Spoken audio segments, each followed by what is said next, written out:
Hello guys, for today's video, mag-change oil tayo ng ating motor on the click. Gagamitin natin itong Lubrex, 4-stroke siya pero pwede rin pang scooter. Just fully synthetic. 10 watts to 10W2-30. Fully synthetic siya. Binigay lang sa akin, so try natin. Mukhang maganda kasi made in UAE siya. So gagamitin natin sa scooter natin. At magpapalit na rin tayo ng air filter. Okay. Kailangan natin dito ay 12mm. Tapos kailangan natin ng imbudo para pagsali sa bagong oil. Alright guys, let's go.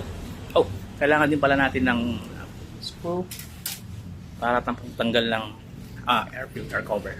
Okay. So guys,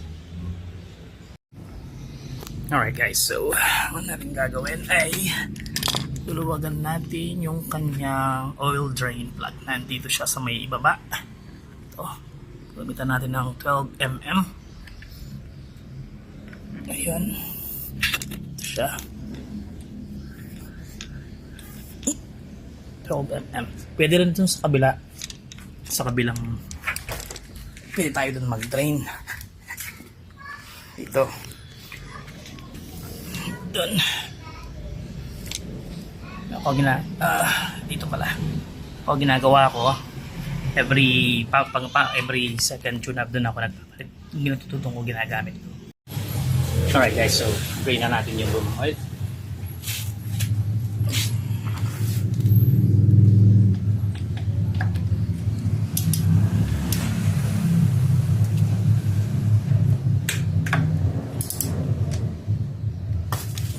Halo sa pagtanggal ito kasi marami yung lumang oil, hindi siya sakto sa ating paglagyan ng oil.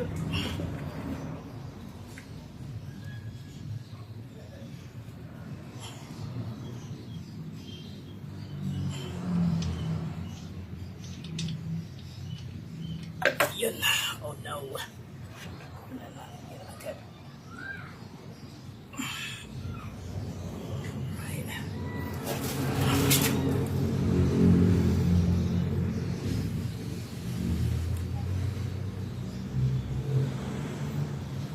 nalagyan pa yung kamay ko.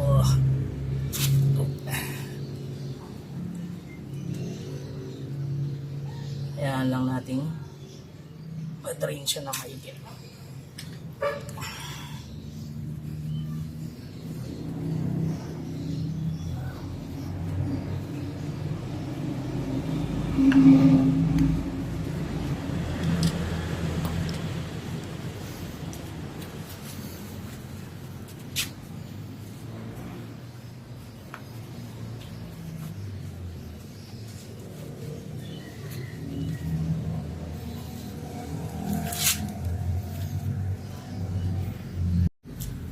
Alright guys, yan, drain na ng maayos.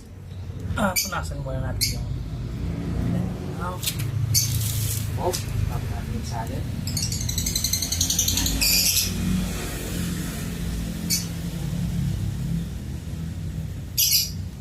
Ibalik natin ito.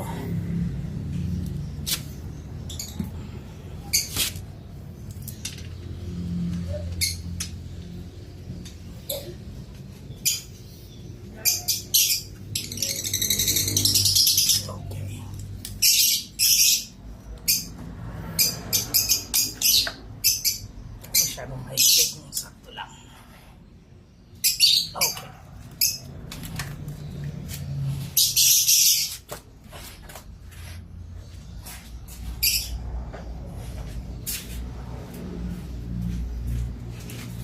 And saan natin yung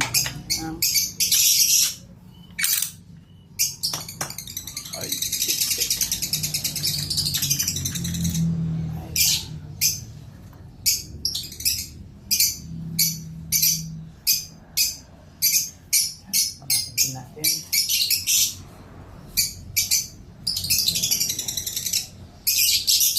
Alright, 1 liter to, so 800 ml lang lalagay natin. Mag-spread tayo hanggang dito.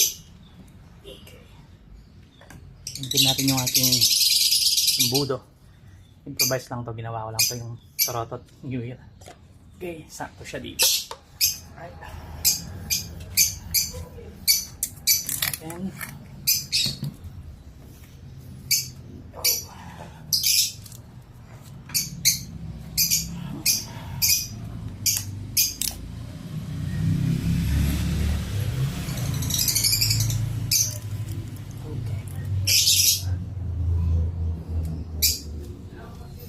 alin tayo ng 800 ml.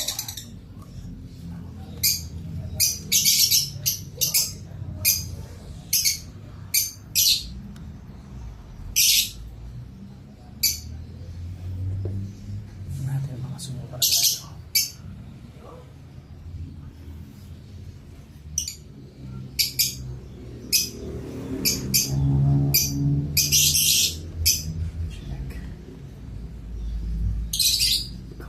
Pa.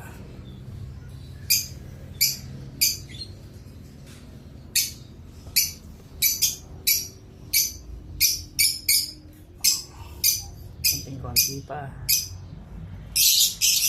Alright.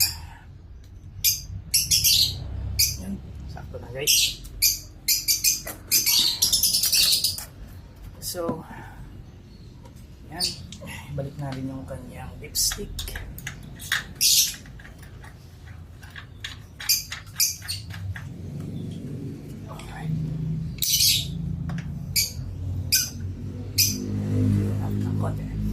Kailangan mo natin gawin yan ay reset yung kanyang oil change counter. Maglalagay ako ng separate. Maglalagay ko yung link doon para sa aking separate video kung paano mag-reset ng oil change. And papalit na tayo ng air filter. Alright guys, papalit na tayo ng air filter. So, tanggalin lang natin yung ating cover.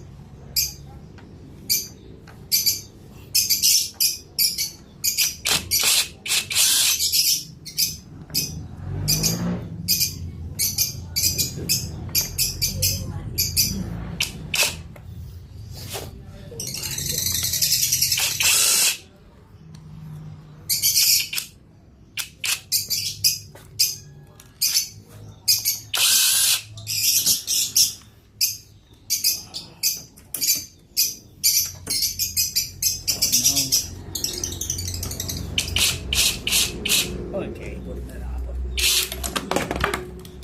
Oh. Ito lang guys. Yung pansamantalang nilagay ko habang di pa ako nakabili ng air filter. So, paglang ko na. Okay. Effective man. Wala naman masyadong pumasok na dun eh. So, bago natin nilagay yung bagong filter, air filter, magandang lilinisin natin yung box.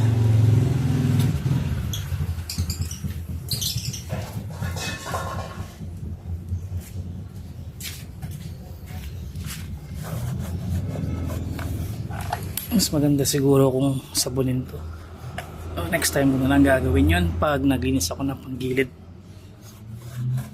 Alright.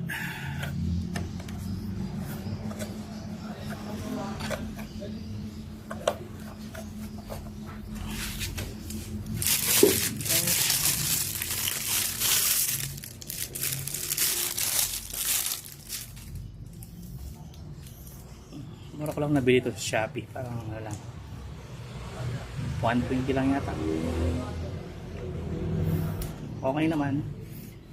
Okay, so babalik lang natin. Okay, swak naman siya.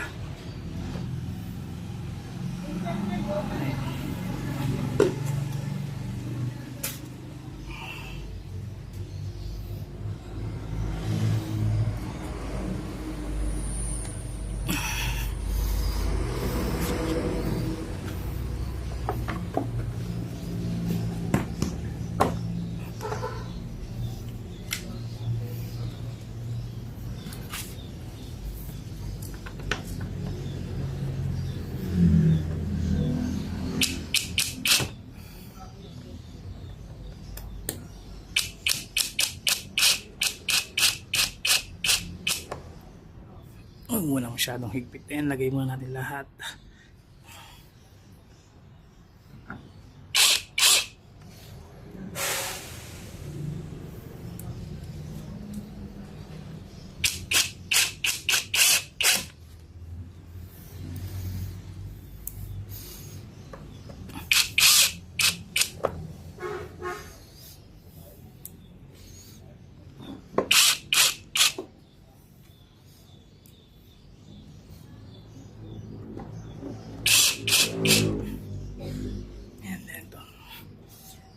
Lagyan ko ng extension to kasi nawawala yung isa kong original screw.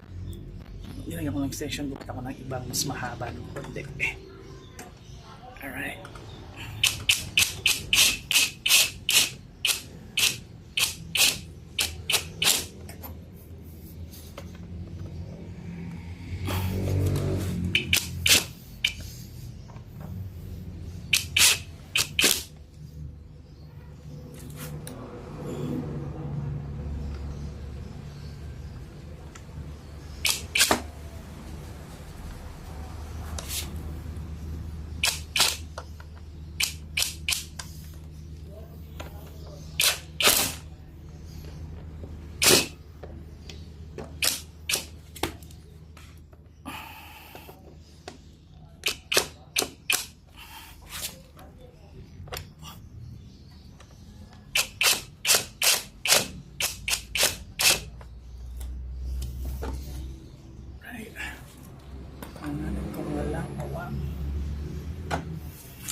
Alright guys, dali lang. So wag lang natin kalimuting i-reset din yung kanyang ECU kasi bago yung filter. So yan, gagawa din ako ng may separate video rin ako sa pag-reset ng ECU. Ilalagay ko na lang sa description box. So guys, if you pag nagustuhan nyo yung video, sana paki-like and share, subscribe na rin sa aking munting channel. And thank you for watching. Have a great day. Bye!